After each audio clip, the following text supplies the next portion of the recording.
नमस्कार मुलांनो, आपण पुन्हा भेटतोय आजच्या या नवीन व्हिडिओमध्ये. या व्हिडिओमध्ये आपण इयत्ता 10वी गणित भाग 1 आणि दुसरा जो धडा आहे वर्ग समीकरण यामधलं सराव संच 2.6 हा बघणार आहोत. या आधीच्या व्हिडिओमध्ये आपण 2.6 मधली 1 ते 5 ही गणितं बघितली होती. आता आजच्या व्हिडिओमध्ये आपण पुढची 6 ते 10 ही गणितं पाहणार आहोत. तर यामधलं लेखी गणितं आहेत. तर लेखी गणितं कशी सोडवायची, त्याच्यामधलं चल कोणाला कसं मानायचं, ते कसं शोधायचं, अट कशी बघायची हे आपण आधीच्या व्हिडिओमध्ये पाहिलेलं आहे. तर तो जर व्हिडिओ तुम्ही पाहिला नसेल तर नक्की जाऊन माझा व्हिडिओ पहा. तर आजचा 6वा प्रश्न आहे. श्री कासम यांचा मातीची भांडी बनवण्याचा कुटीर उद्योग आहे. ते दररोज ठराविक संख्येएवढी भांडी तयार करतात. प्रत्येक भांड्याचे निर्मिती मूल्य तयार केलेल्या भांड्यांच्या संख्येची 10 पट अधिक 40 रुपये असते. जर एका दिवसातील भांड्याचे निर्मिती मूल्य 600 रुपये असेल तर प्रत्येक भांड्याचे निर्मिती मूल्य व एका दिवसात बनवलेल्या भांड्यांची संख्या काढा. आता इथे काय आहे, ही जी कासम आहे, कासम नावाची ही जी व्यक्ती आहे, तिचा मातीची भांडी तयार करण्याचा उद्योग आहे. आणि ते काय करतात, दररोज एक ठराविक संख्येएवढी भांडी तयार करतात. आता किती तयार करतात दररोज ते आपल्याला माहित नाही. तर पुढे काय म्हटलेलं आहे, प्रत्येक भांड्याचे निर्मिती मूल्य म्हणजे ते तयार करण्यासाठी जो खर्च येतो तो भांड्यांच्या संख्येची 10 पट अधिक 40 रुपये असते. आता इथे आपल्याला चलो कोणाला मानायचंय, तर ते कसं शोधायचं? तर इथे बघा आपल्याला प्रश्न विचारलेला आहे, प्रत्येक भांड्याचे निर्मिती मूल्य आणि एका दिवसात बनवलेल्या भांड्यांची संख्या काढा. आता पहिली जर इथे ती दुसरी ओळ आहे ती आपण जर पाहिली तर त्यांच्याकडे एक ठराविक संख्येएवढी भांडी तयार होतात आणि जी भांडी तयार होतात त्या भांड्यांच्या संख्येवरून त्याचं निर्मिती मूल्य म्हणजे त्याची जी किंमत आहे ती ठरते. त्यामुळे आपल्याला इथे जी भांड्यांची संख्या जी आहे ती आपल्याला काय करायची आहे, एक्स मानायची. म्हणजे इथे आपण जे एक्स मानणार, एक्स हे चल कोणाला मानणार, तर त्या भांड्यांच्या संख्यांना आपण काय करणार, एक्स हे चल मानणार. एकदा आपल्याला चल कोणाला मानायचं हे कळलं की त्यावरून आता इथे आपल्याला भांड्यांची संख्येला आपण एक्स मानलं तर त्याच्यावरून त्याचे निर्मिती मूल्य काय येणार, तर निर्मिती मूल्य काय आहे, त्या तयार केलेल्या भांड्यांच्या संख्येची 10 पट म्हणजे इथे एक्स मानलं तर याची 10 पट म्हणजे 10x अधिक 40 अशी त्याची किंमत असणार. आता आपल्याला अट काय आहे, जर एका दिवसातील भांड्याचे निर्मिती मूल्य 600 रुपये असेल. आता एका दिवसातली जी भांड्याचे निर्मिती मूल्य पण कसं काढणार, तर भांड्यांची संख्या गुणिले त्याची किंमत. म्हणजे सगळे जे एका दिवसामध्ये जेवढी भांडी तयार होतात त्या त्या भांड्यांना जर एका भांड्याच्या किमतीने जर गुणलं तर आपल्याला त्या सगळ्या भांड्यांचं निर्मिती मूल्य मिळणार. मग ही जी आहे ही आपली काय आहे, अट आहे. तर या अटीवरून आपण समीकरण तयार करणार. प्रथम आपण काय करणार, चल मानणार. तर चल मानण्यासाठी आपण आधीच बघितले भांड्यांची जी संख्या आहे जी दररोज तयार होतात त्याला आपण चल मानू. म्हणून इथे काय लिहिणार, दररोज तयार केलेल्या भांड्यांची संख्या, तयार केलेल्या भांड्यांची संख्या आपण काय मानू, एक चल मानू, एक्स आहे असे मानू.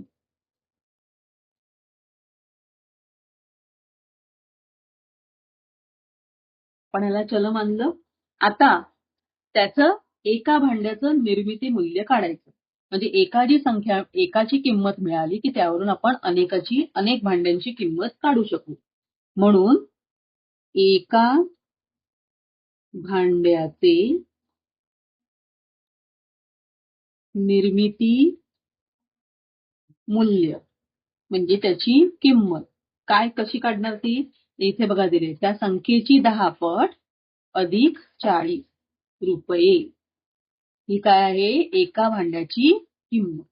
आता हे दोन आपल्याला मिळालं तर एका भांड्याची किंमत मिळाली तर याच्यावरून आपण एक्स भांड्यांची निर्मिती मूल्य काढायचं. म्हणून एक्स भांड्यांचे निर्मिती मूल्य बरोबर एकावरून अनेकाची किंमत काढताना काय करतात? गुणाकार करतात. म्हणून या एका भांड्याच्या किमतीला आपण त्या भांड्यांच्या संख्येने गुणल्यानंतर आपल्याला त्या भांड्यांच्या जेवढ्या भांडे आहेत त्यांची किंमत मिळेल. तर हे आपल्याला मिळालं. आता आपण अटीनुसार इथे समीकरण तयार करायचं. तर अट काय आहे? तर त्या भांड्यांची जी किंमत आहे किंवा त्यांची जी निर्मिती मूल्य आहे ते किती आहे? 600 रुपये. तर ही भांड्यांचं निर्मिती मूल्य आहे. 10x अधिक 40 गुणिले x आणि ते किती आहे? 600 रुपये. आता याच्यावरून आपण काय करायचं? समीकरण तयार करायचं. इथे आपण x ने काय करणार? यातल्या संख्यांना गुणणार. x गुणिले 10x 10x वर्ग अधिक 40x बरोबर 600. आता ही 600 ही संख्या आपण डावीकडे घेऊ.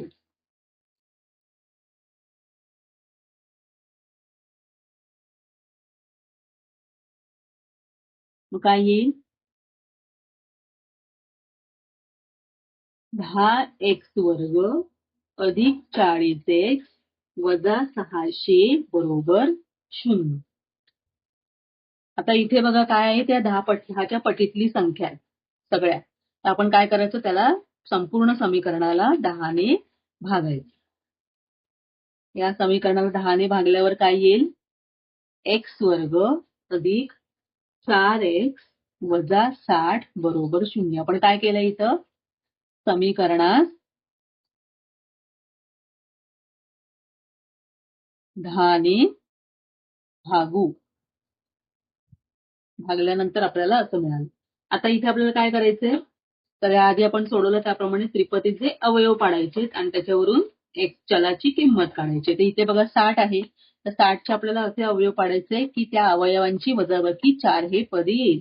म्हणजे कसे अवयव पडणार? 10 सक 60 आणि यातलं मधल्याचं चिन्ह मोठ्या अवयवाला आणि दुसऱ्याला वजा चिन्ह. हे नियम काय आहेत हेही मी तुम्हाला आधीच्या व्हिडिओमध्ये सांगितलेलं आहे. तर आपण ते व्हिडिओ जाऊन पहा. 10x वजा 6x वजा 60 बरोबर 0. आता इथे आपण काय करणार? 2 संख्यांचा गट तयार करणार आणि त्याच्यामध्ये सामायिक शोधणार. तर पहिल्या गटामध्ये x सामायिक येतं. x अधिक 10. दुसऱ्यामध्ये चिन्हामध्ये वजा सामायिक येणार आणि 6 आणि 60 मध्ये 6 सामायिक येणार. कंसात राहिले x अधिक 10. पुन्हा याच्यामध्ये सामायिक बघणार. याच्यामध्ये कंस सामायिक आहे. x अधिक 10 हा तो सामायिक कंस आपण प्रथम लिहू आणि उरलेल्या संख्या दुसऱ्या कंसात लिहू. म्हणून x अधिक 10 बरोबर 0 किंवा x वजा 6 बरोबर 0. मग x अधिक 10 बरोबर 0 केलं तर हे अधिक 10 पलीकडे गेल्यावर काय होईल? वजा 10 किंवा x बरोबर इथे येणार 6. आता वजा 10 आणि 6 या दोन किमती आलेल्या आहेत. तर आपण कोणाला x मानलेलं आहे? तर आपण भांड्यांच्या संख्याला x मानलेलं आहे. तर भांड्यांची संख्या ऋण असू शकते का? तर भांड्यांची संख्या ऋण असू शकत नाही. त्यामुळे ही जी किंमत आली आहे ऋण 10 ती चुकीची आहे. म्हणून आपण काय लिहिणार? परंतु भांड्यांची संख्या ऋण नसते.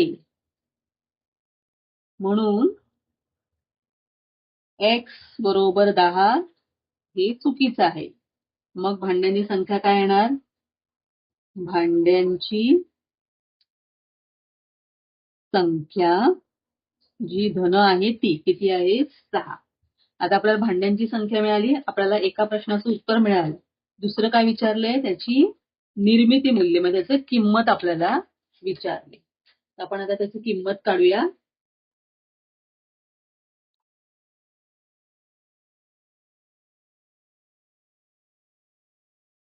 म्हणून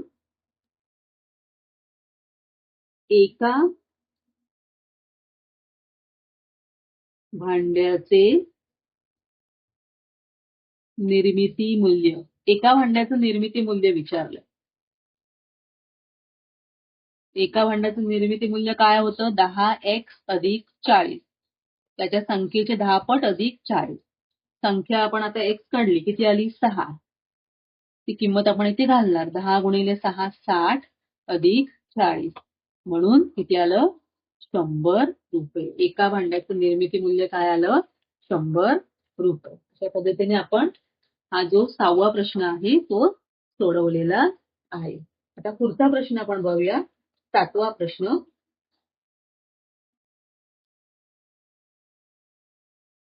एका नदीत बोटीने प्रवाहाच्या विरुद्ध 36 किलोमीटर जाऊन परत त्याच जागी येण्यास प्रतीकला 8 तास लागतात.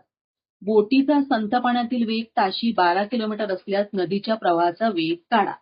आता इथे वेग, वेळ, अंतर हे जे सूत्र आपण आधीच्या गणितामध्ये बघितलेलं होतं ते आपल्याला इथे वापरायचं. तर इथे आपण एक्स हे चल कोणाला मानणार. आता इथे बघा नदीच्या प्रवाहाचा वेग विचारलेला आहे. तर तो जो विचारलेला आहे तोच आपण काय करणार इथे एक्स म्हणून मानू. तर नदीच्या प्रवाहाचा वेग आपण एक्स मानू. आता इथे काय आहे इथे 2 वेग आहेत. एक तर नदीच्या प्रवाहाचा वेग आहे आणि बोटीचा वेग आहे. तर नदीच्या प्रवाहाचा वेग संथ पाण्यातील आणि बोटीचा वेग. तर इथे बोटीचा जो वेग आहे तो नदीच्या प्रवाहाच्या दिशेने आहे आणि नदीच्या प्रवाहाच्या विरुद्ध दिशेने. म्हणजे बोट प्रवाहाच्या विरुद्ध दिशेने जाऊन परत ती आधीच्या जागेवर तुझ्या मूळ जागेवर येते म्हणजे प्रवाहाच्या दिशेने येते. तर जाऊन यायला म्हणजे हे टोटल जे अंतर आहे ते आहे 36 किलोमीटर आणि जाऊन यायला लागणारा जो वेळ आहे तो आहे 8 तास.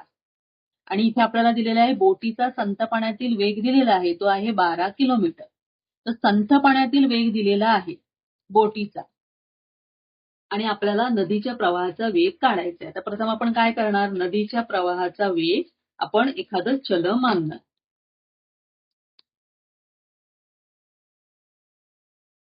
नदीच्या प्रवाहाचा वेग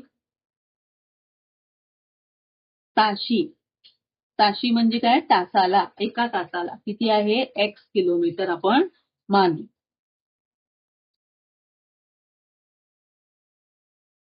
आणि बोटीचा संथ पाण्यातील वेग बघा हा नदीच्या प्रवाहाचा वेग आहे आणि बोटीचा वेग तो किती दिलेला आहे बोटीचा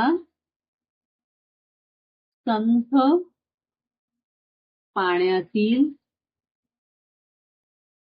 वेग ताशी किती आहे 12 किलोमीटर हे त्याने दिलेलं आपल्याला. आता बोट काय आहे बघा बोट काय ते प्रवाहाच्या विरुद्ध दिशेने 36 किलोमीटर जाऊन परत त्याच जागी येते. म्हणजे ती प्रवाहाच्या विरुद्ध दिशेने जाते आणि नदीच्या प्रवाहाच्या दिशेने जाते आणि प्रवाहाच्या विरुद्ध दिशेने जाते. तर विरुद्ध दिशेने जाताना काय होणार तो जो वेग आहे कुठला आपण नदीच्या प्रवाहाचा वेग जो मानलेला आहे जेव्हा आपण विरुद्ध दिशेने जातो तेव्हा तो ऋण आपण मानतो आणि नदीच्या प्रवाहाच्या दिशेने ज्या वेळेला जातो तेव्हा तो आपण धन मानतो. त्यामुळे बोटीचा नदीच्या प्रवाहाच्या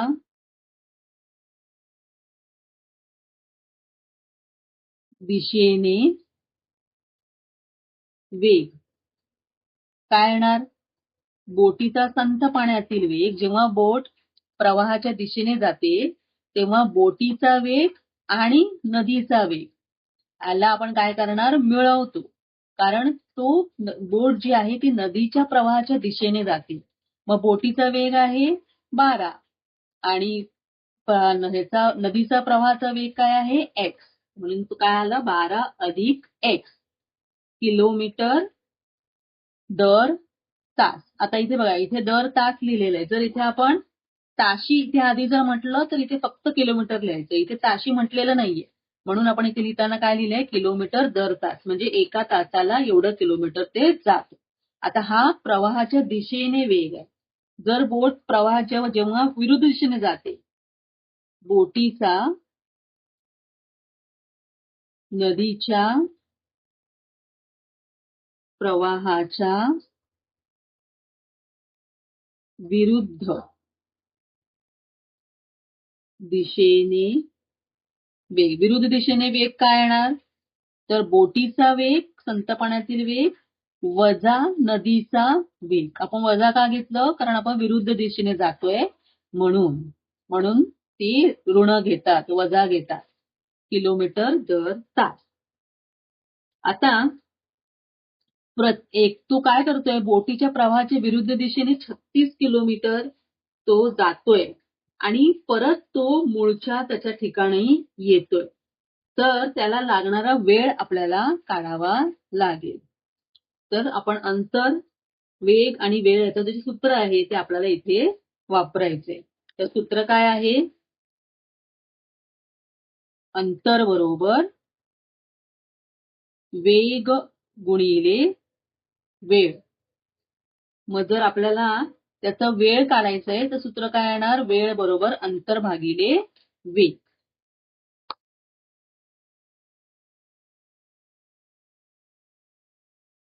म्हणून प्रतीकला नदीच्या प्रवाहाच्या विरुद्ध दिशेने 36 किलोमीटर प्रवास करण्यास लागलेला वेळ. प्रतीकला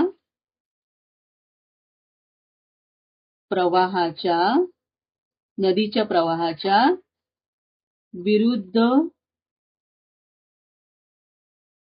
दिशेने 36 किलोमीटर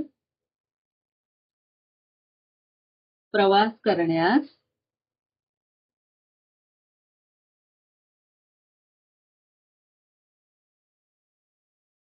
लागलेला वेळ. सूत्र काय येणार? अंतर भागिले वेग. अंतर किती आहे? 36 किलोमीटर. आणि वेग काय आहे? विरुद्ध दिशेने. विरुद्ध दिशेने वेग काय आहे? 12 वजा x. मग काय येणार? वेळ येणार 36 भागिले 12 वजा x तास. एवढा वेळ त्याला प्रवाहाच्या विरुद्ध दिशेने जाण्यासाठी लागला. आणि जर प्रवाहाच्या दिशेने गेला तर प्रतीकला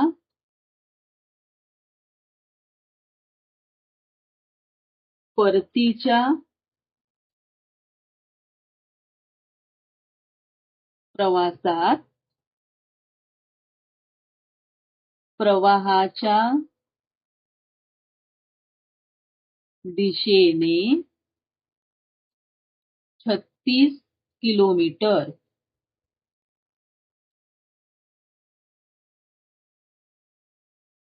प्रवास करण्यासाठी लागलेला वेळ. इथे पण आपण सूत्र तेच वापरणार. अंतर भागिले वेग. अंतर आहे 36 किलोमीटर आणि वेग आहे, आता तो प्रवाहाच्या दिशेने जातोय म्हणून 12 अधिक x तास. हे आपण दोन्ही आता काढलं. आता आपण अट वापरणार. आता प्रतीकला एकूण किती वेळ लागतोय? तर हा दोन्ही प्रवास करायला त्याला जाऊन यायला 8 तास लागतंय. प्रतीकला प्रवासासाठी लागलेला एकूण वेळ बरोबर 8 तास. आता या सगळ्या गोष्टी आपल्याला ज्या दिलेल्या होत्या त्या आपण आता ह्या व्यवस्थित लिहून काढल्या. आता आपल्याला जी अट आहे, अटीनुसार आपल्याला आता काय तयार करायचंय? आपल्याला समीकरण तयार करायचं. म्हणजे त्याला प्रवासासाठी लागलेला एकूण वेळ आपल्याला 8 तास मिळाला. पण प्रवासासाठी लागणारा जो जायला लागलेला वेळ आहे आणि येताना लागलेला जो वेळ आहे तो आपल्याला इथे वेगवेगळा दिसतोय. तो आपण काय करायचा? तो एकूण आहे. म्हणजे जाऊन येऊन त्याला 8 तास लागले. मग या दोघांना काय आपण करणार? या दोघांची बेरीज करणार. म्हणून 36 भागिले 12 वजा x अधिक 36 भागिले 12 अधिक x बरोबर 8. म्हणजे हा जाण्यासाठी आणि हा येण्यासाठी लागलेला जो वेळ आहे तो मिळून किती आहे? 8 तास. आता आपल्याला हे समीकरण सोडवायचे. त्याला आपल्याला वर्ग समीकरणाच्या स्वरूपामध्ये त्याला आणायचे. त्याला सोपं रूप द्यायचं. सोपं रूप कसं देणार? तर इथे बघा, इथे 36 हे अंशाला दोन्हीकडे समान आहे. तर आपण काय करूया? ते सामायिक म्हणून घेऊया. हे सामायिक म्हणून घेतल्यानंतर कंसात काय शिल्लक राहील 1/12 वजा x अधिक इथे शिल्लक राहणार 1/12 अधिक x बरोबर 8. आता हे जे 36 आहेत हे इथे गुणिले तर आपण काय करूया त्याला त्याला आपण ह्या उजव्या बाजूला आपण त्याला घेऊन जाऊया. म्हणजे हे इथे गुणिले आहेत तर या बरोबर चिन्हाच्या या बाजूला गेल्यानंतर ते काय होणार छेदाला जाणार.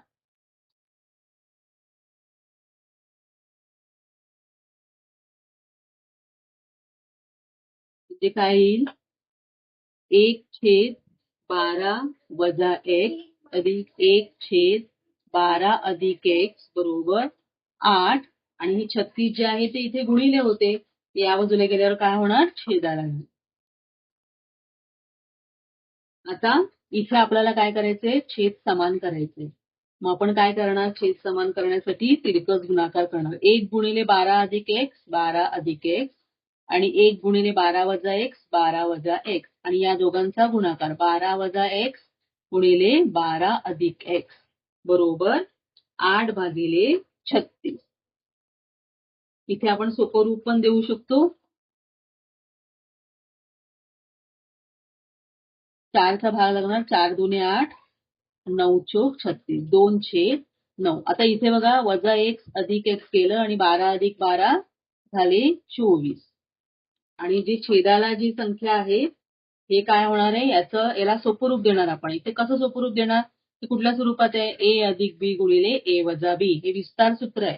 तर याचं विस्तार सूत्र काय आहे a वर्ग वजा b वर्ग म्हणजे 12चा वर्ग वजा x चा वर्ग बरोबर 2/9. आता इथे आपण विस्तार सूत्र वापरलं.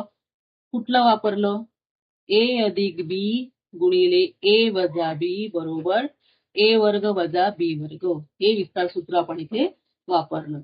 आता इथे काय येणार बघा 24/12चा वर्ग 144 वजा x वर्ग बरोबर 2/9. आता आपण इथे काय करूया तिरकस गुणाकार करूया. मग ह्या 2ने इथे गुणल्यावर 2 गुणिले 144 वजा x वर्ग बरोबर हे 24 आणि 9चा गुणाकार 24 गुणिले 9 म्हणून आलं 144 वजा x वर्ग हे 2 इथे गुणिले आहेत ही छेदाला गेले 24 गुणिले 9 भागिले 2. तर या 2ने इथे भाग जाईल बे एके बे बे दुणे 4 तर 12 गुणिले 9 आलेला आहे. आता आपण याला काय करूया वजा x वर्ग आणि यांचा गुणाकार किती होणार 108 आणि हे 144 या बाजूला गेल्यावर काय होणार वजा 144. आता या दोघांची काय होणार वजाबाकी होणार. बघा 144 आणि 108 यांची वजाबाकी होईल आणि त्या वजाबाकीला चिन्ह काय येईल कोणाचं येईल मोठ्या संख्येचं म्हणजे 144चं.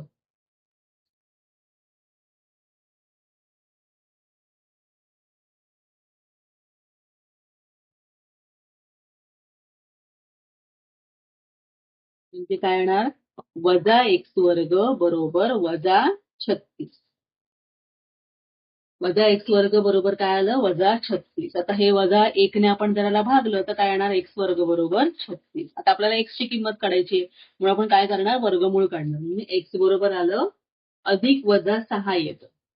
तर x आपण कोणाला मानले प्रवाहाचा वेग मानले. हे वर्गमूळ आपलं किती आलं 6.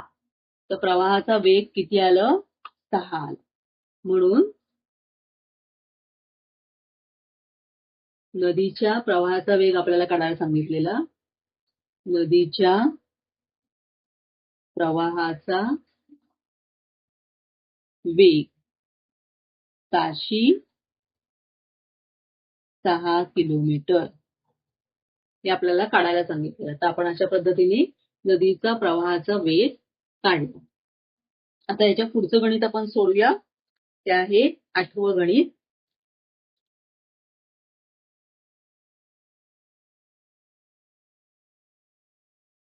पुढचं गणित बघा काय आहे. पिंटूला एक काम करण्यासाठी निशूपेक्षा 6 दिवस अधिक लागतात. दोघांनी मिळून काम केल्यास ते काम पूर्ण करण्यासाठी त्यांना 4 दिवस लागतात. तर ते काम एकट्यानेच पूर्ण करण्यास प्रत्येकाला किती दिवस लागतील. म्हणजे दोघांना पण एक काम पूर्ण करायला किती दिवस लागतात हे आपल्याला काढायचे.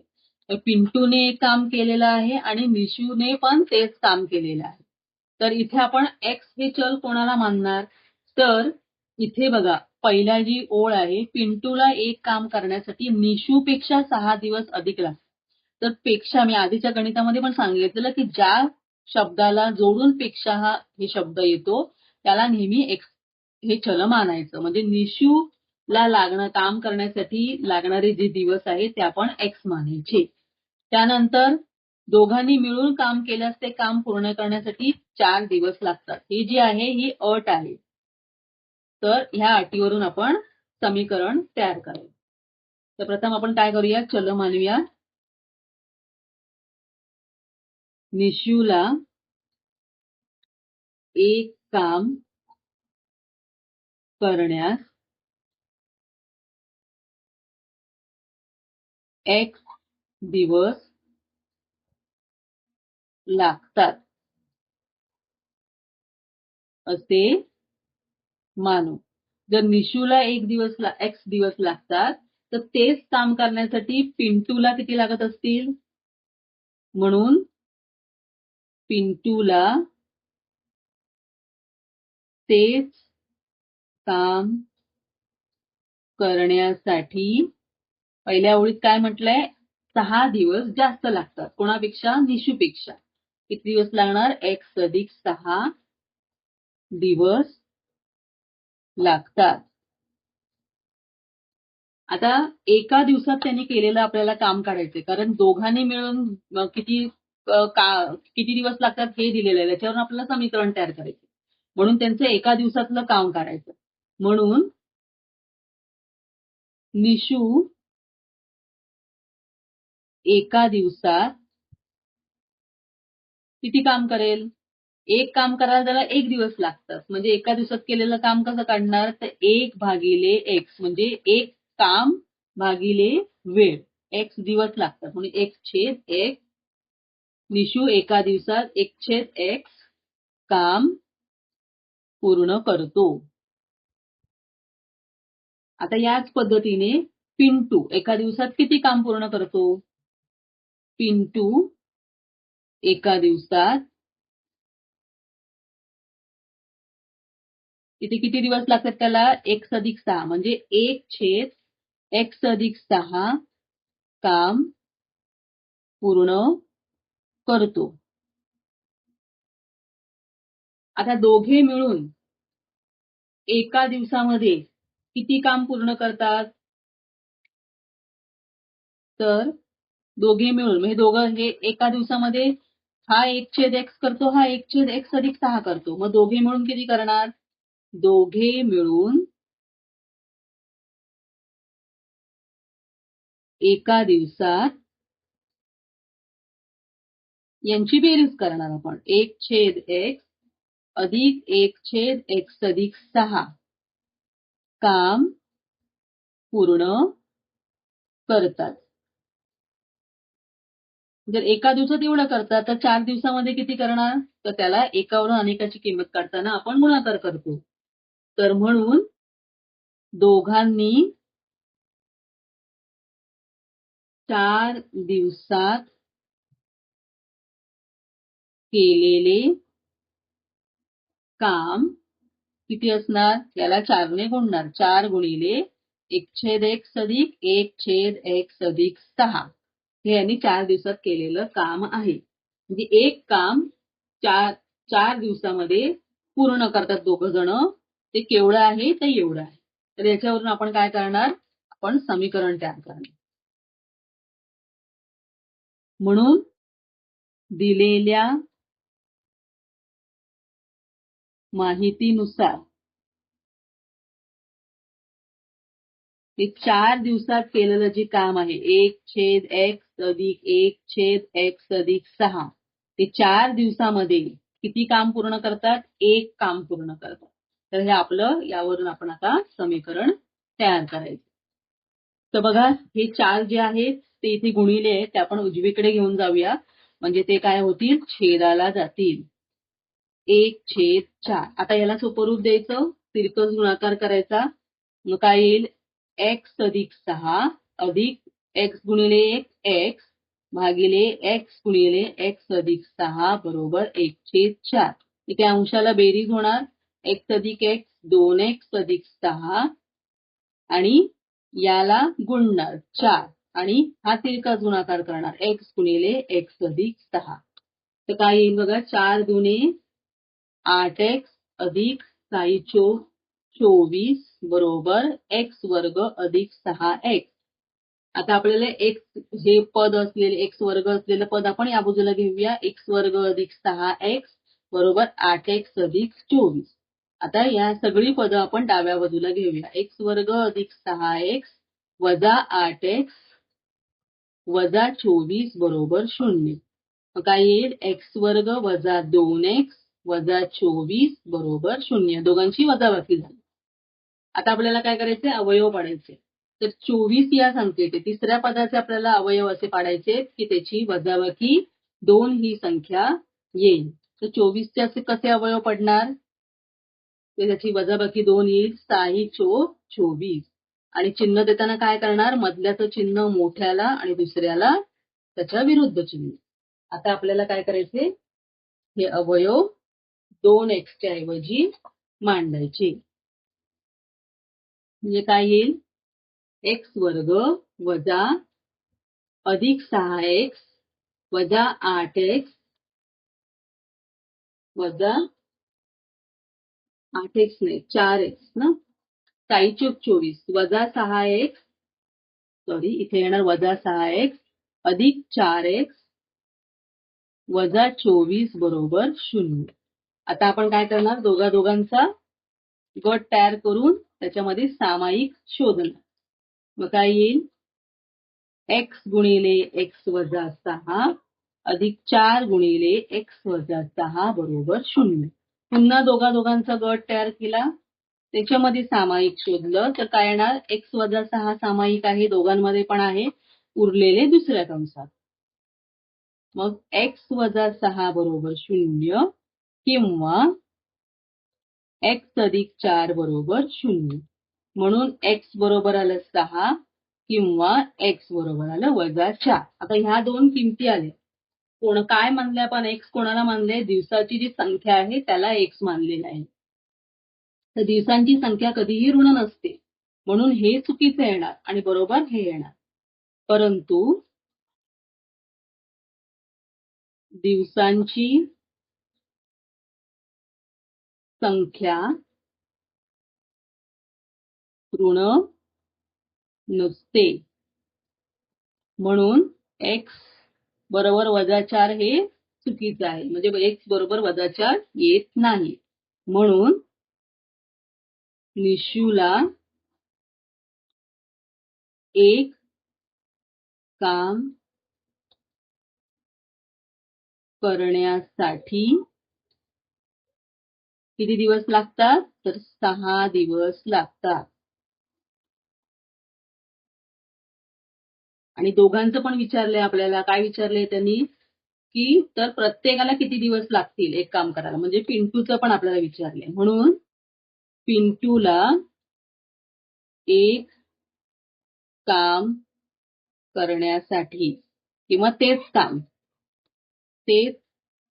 काम करण्यासाठी किती दिवस लागतात तर याच्यापेक्षा 6 दिवस अधिक लागतात म्हणजे x अधिक 6 म्हणजे 6 अधिक 6 म्हणजे किती 12 दिवस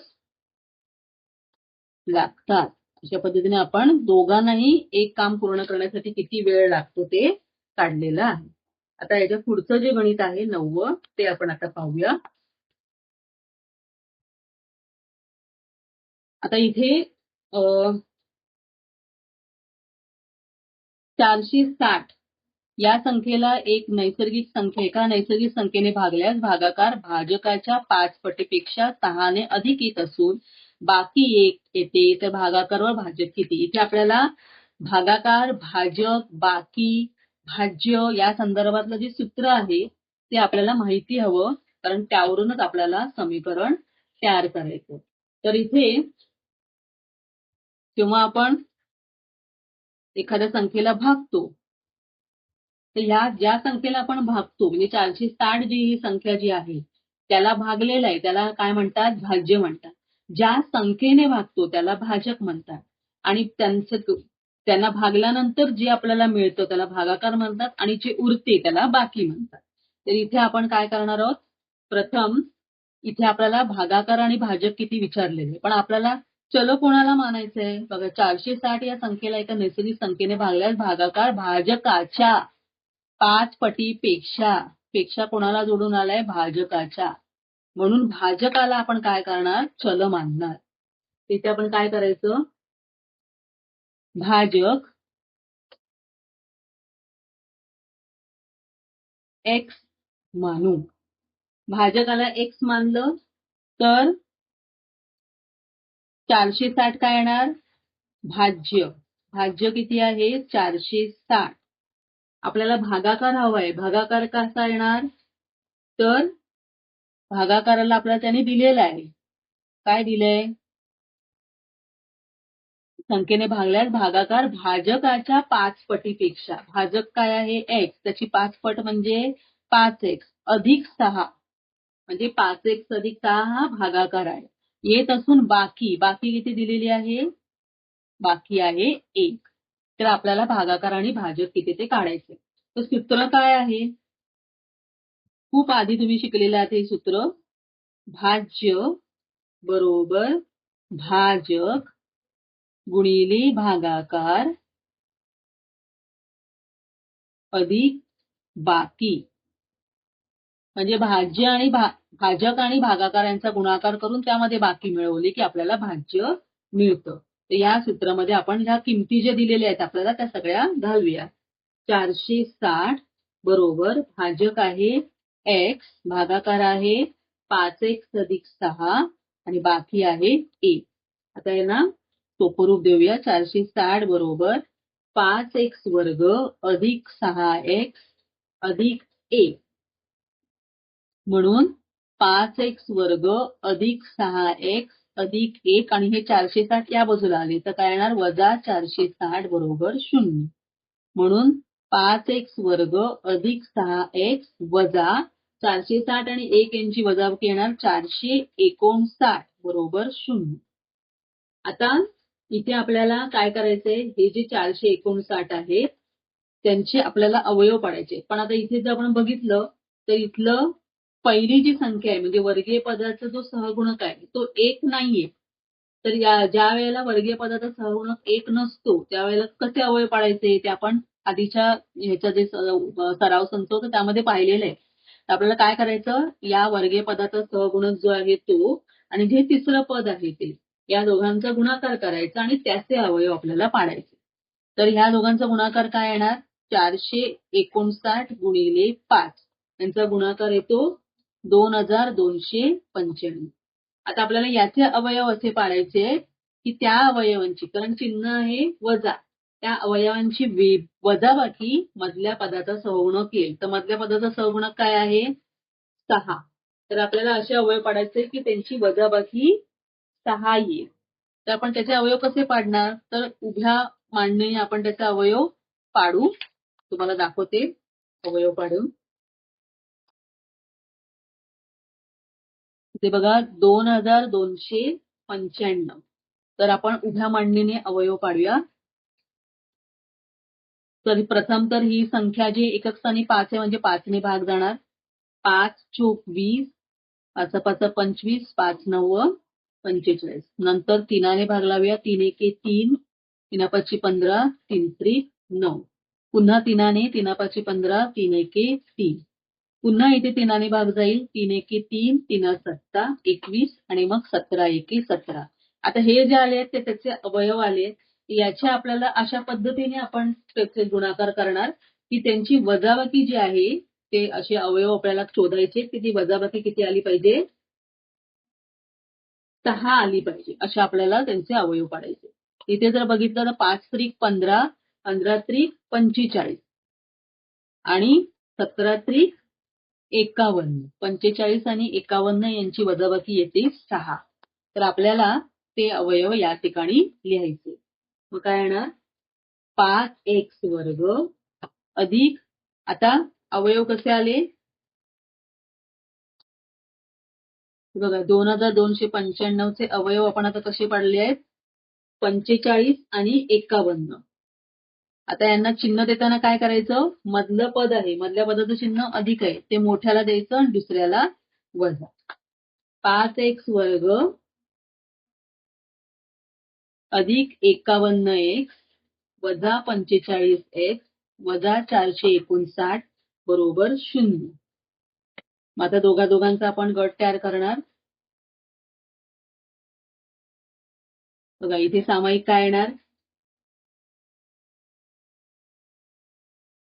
5 आणि 51 मध्ये काही सामायिक येत नाही, मग x हे पद सामायिक येणार x. मग काय राहिलं 5x अधिक 51. इथे ऋणचिन्ह सामायिक येणार आणि 45 आणि 459 याच्यामध्ये 9 ही संख्या सामायिक येते. मग 9 आणि इथे राहिलं 5x अधिक 51 बरोबर 0. पुन्हा दोघांचा गट तयार केला. सामायिक काय आहे, हा कंस सामायिक आहे, 5x अधिक 51. दुसऱ्या कंसात राहिले x वजा 9 बरोबर 0. म्हणजे काय येणार, 5x अधिक 51 बरोबर 0 किंवा x वजा 9 बरोबर 0. मग इथे काय येईल, 5x बरोबर वजा 51 आणि x बरोबर येणार वजा 51 भागिले 5 किंवा x बरोबर 9. आता x च्या दोन किमती आल्या, एक ऋण आली आणि दुसरी धन आली. तर भाजक जो आहे, आपण चल कोणाला मानलंय, भाजकाला मानलंय, तर ती नैसर्गिक संख्या आहे, कारण त्यांनी काय म्हटलेलं आहे, नैसर्गिक संख्येने आपण भागतोय, तर ती नैसर्गिक संख्या आहे आणि नैसर्गिक संख्या ही ऋण नसते. त्यामुळे आपण काय लिहिणार, परंतु भाजक ही नैसर्गिक संख्या आहे, म्हणून x हे एक ऋण जी संख्या आहे ते चुकीचं आहे. म्हणून भाजक आपल्याला विचारलेला आहे तो किती येणार, 9. आणि भागाकार पण विचारलेला आहे, भाजकाला 9. याच्यावरूनच आपण काय करणार, भागाकार काढणार. भागाकाराला सूत्र काय होतं, भागाकार काय आहे, 5x अधिक 6. x आहे 9 म्हणून भागाकार किती आला, 5 9 45 अधिक 6 म्हणजे किती आले, 51. अशा पद्धतीने आपल्याला भाजक मिळाला 9 आणि भागाकार आला 51. त्या पद्धतीने आपण हे गणित सोडवलेलं आहे. आता आपलं शेवटचं गणित जे आहे ते आपण सोडवूया. तर इथे समलंब चौकोन दिलेला आहे ABCD आणि या समलंब चौकोनामध्ये आपल्याला जी माहिती आहे ती त्या चौकोनामध्ये दिली आहे. समलंब चौकोन कोणाला म्हणतात, तर ज्या चौकोनाच्या समोरासमोरील बाजूंपैकी एक बाजू जी असते ती समांतर असते. तर यामध्ये AB आणि DC ही बाजू समांतर आहे एकमेकांना आणि दुसरी ज्या बाजू असतात, दुसरी जी जोडी असते ती असमांतर असते. तर अशांना आपण काय म्हणतो, समलंब चौकोन म्हणतो. तर इथे आपल्याला AB दिलेला आहे x, DC दिलेलं आहे 2x अधिक 1, BC दिलेला आहे x वजा 2 आणि आपल्याला काय म्हटलेलं, त्याचं क्षेत्रफळ दिलेलं आहे या समलंब चौकोनाचं. तर या माहितीवरून आपल्याला चौकोनाच्या चारही बाजूंची लांबी म्हणजे ह्या AB, BC, CD आणि AD या सगळ्यांची लांबी काढायची. तर त्यासाठी त्यांनी काय सांगितलेली आहे, कृती पूर्ण करायला सांगितलेली आहे. तर ती कृती आपण गणितच सोडवत जाऊया, म्हणजे आपल्याला त्या कृतीमध्ये रिकामा जागा काय आहे त्या मिळत जातील. प्रथम बघा काय दिलेलं आहे, चौकोन ABCD हा समलंब चौकोन आहे आणि काय दिलेलं आहे, AB समांतर CD. एरिया, ए म्हणजे काय, एरिया ऑफ ABCD म्हणजे समलंब चौकोनाचं क्षेत्रफळ. समलंब चौकोनाच्या क्षेत्रफळाचं सूत्र काय आहे, 1/2 गुणिले समांतर बाजूंची बेरीज गुणिले उंची किंवा लंबांतर, हे सूत्र आहे समलंब चौकोनाचं.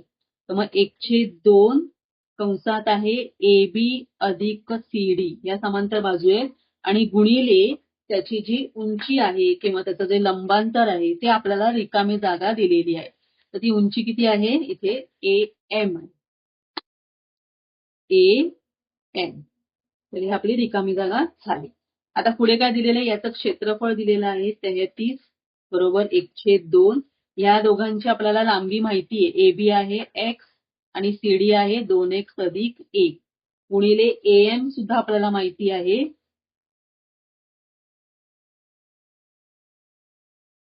AM पण दिलेला आहे x वजा 4. तर ही आपल्याला रिकामी जागा होती. इथे रिकामी जागेमध्ये हे लिहायचं.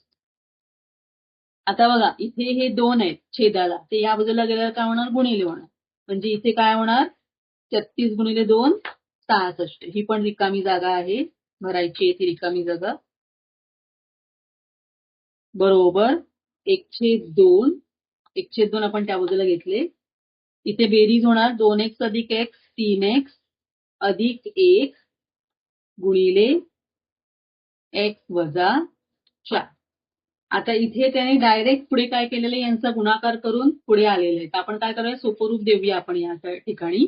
तर काय येईल 66 बरोबर यांचा गुणाकार केल्यावर काय येईल 3x गुणिले x 3x वर्ग. एका एकाला गुणणार आपण. नंतर वजा 4 गुणिले 3x वजा 4 त्रिक 12x. त्यानंतर 1 ने गुणणार अधिक x आणि वजा 4. मग काय येईल 3x वर्ग वजा 12x अधिक x किती येणार वजा 11x. आणि हे जे वजा 4 आहे ते या बाजूला गेल्यावर काय होणार 66 अधिक 4 70. पण ते या बाजूला येणार म्हणजे बरोबर चिन्हाच्या उजवीकडे, त्यामुळे होणार वजा 70 बरोबर 0. इथे आपल्याला हे जे 11x आणि 70 हे काय आहे रिकामा जागा भरायची. आता आपल्याला काय करायचं, यांचे अवयव पाडायचे.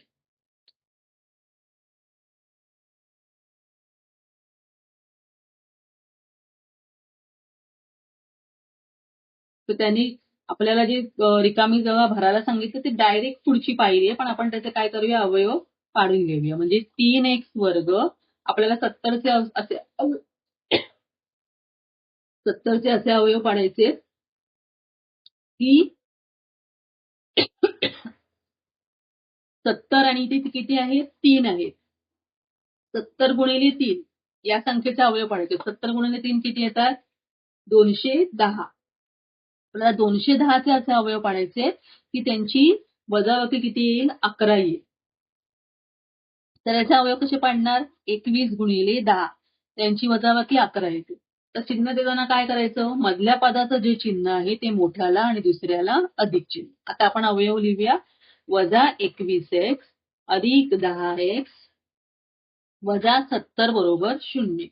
आता यामध्ये आपण काय करणार दोघांचा गट तयार करणार आणि त्याच्यामध्ये सामायिक शोधणार. बघा इथे पहिल्या याच्यामध्ये 3 आणि 21 मध्ये 3 सामायिक येतं आणि x सामायिक येतं. म्हणजे x वजा 7 अधिक 10 गुणिले x वजा 7 बरोबर 0. इथे ही रिकामी जागा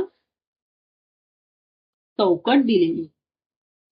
ते मधला भाग आपण सोडवून घेतला आधी. आता यामध्ये दोघांमध्ये परत काय सामायिक येतं 3x अधिक 10 आणि x वजा 7 हे सामायिक आहे. हे आपल्याला कंसात टाकायचं. रिकामी जागा आहे बरोबर 0. तर मग काय येणार बघा 3x अधिक 10 बरोबर 0 किंवा डॅश बरोबर 0. डॅश म्हणजेच काय येणार x वजा 7 बरोबर 0. म्हणजे इथे ही रिकामी जागा भरायची. मग x बरोबर काय येणार 10 या बाजूला गेले वजा 10 आणि हे 3x गुणिले ते आले छेदाला किंवा x बरोबर रिकामी जागा. x बरोबर काय येणार वजा 7 त्या बाजूला गेल्यावर येणार अधिक 7. आता आपण x कोणाला मानले आहे, इथे x जे आहे ती लांबी आहे. म्हणजे AB ची लांबी x आहे. तर लांबी कधीही ऋण नसते, परंतु लांबी ऋण नसते. म्हणून एक्स बरोबर जे -10/3 म्हटलंय ते चुकीचं आहे. म्हणून एक्स बरोबर काय येणार? 7. हे बरोबर उत्तर येणार. मग एक्स ची किंमत मिळाली तर यावरून आपल्याला बाकीच्यांची ज्या किमती आहेत त्या काढायच्या. तर एबी, सीडी, एडी आणि बीसी. तर एक्स मिळालं म्हणजे काय मिळालं आपल्याला? एबी मिळालं. म्हणून एबी बरोबर 7 सेंटीमीटर एबी मिळालं. आता एबीच्या समोर काय आहे? डीसी आहे. तर डीसी काय आहे? 2x अधिक 1. डीसी काय आहे? 2x अधिक 1 म्हणजे 2 गुणिले 7 अधिक 1 म्हणजे डीसी किती येणार? 7 दुणे 14 अधिक 1 15. आपल्याला डीसी ची किंमत आली 15 सेंटीमीटर. ते आपण सोडवायचं आणि काढायचं. डायरेक्ट आपण उत्तर नाही लिहू शकत आहे. तर आपण सोडवायचं. एक ओळ आपल्याला जास्त लागेल. तर डीसी झालं. त्यानंतर आपल्याला एडी आणि बीसी काढायचं. तर एडी आणि बीसीला तुम्ही जर बघितलं तर तिकडे चिन्ह जे काढलेलं आहे त्या आकृतीला, ते आकृतीमध्ये इथे बघा, जरी दिलं नसतं तरी इथे हे जे चिन्ह काढलंय याचा अर्थ एडी आणि बीसी यांची लांबी समान आहे. म्हणून एडी बरोबर बीसी आणि ते किती दिलेलं आहे? x-2. x-2 बरोबर एक्स किती आपण काढलं? 7. 7-2 बरोबर किती? 5 सेमी. अशा पद्धतीने आपण सर्व रिकामी जागा ची उत्तरं जी आहेत ती काढलेली आहेत. तर आज आपण हा जो सराव संच 2.6 जो आहे तो पूर्ण सोडवलेला आहे. तर त्यामध्ये तुम्हाला जर काय अडचणी असतील तर नक्की मला कमेंट करून विचारा. आतापर्यंतच्या माझ्या या व्हिडिओला तुम्ही जर सबस्क्राईब केलं नसेल तर सबस्क्राईब करा, लाईक करा आणि शेअर करा. तर भेटूया आपल्या पुढच्या व्हिडिओमध्ये. तोपर्यंत धन्यवाद.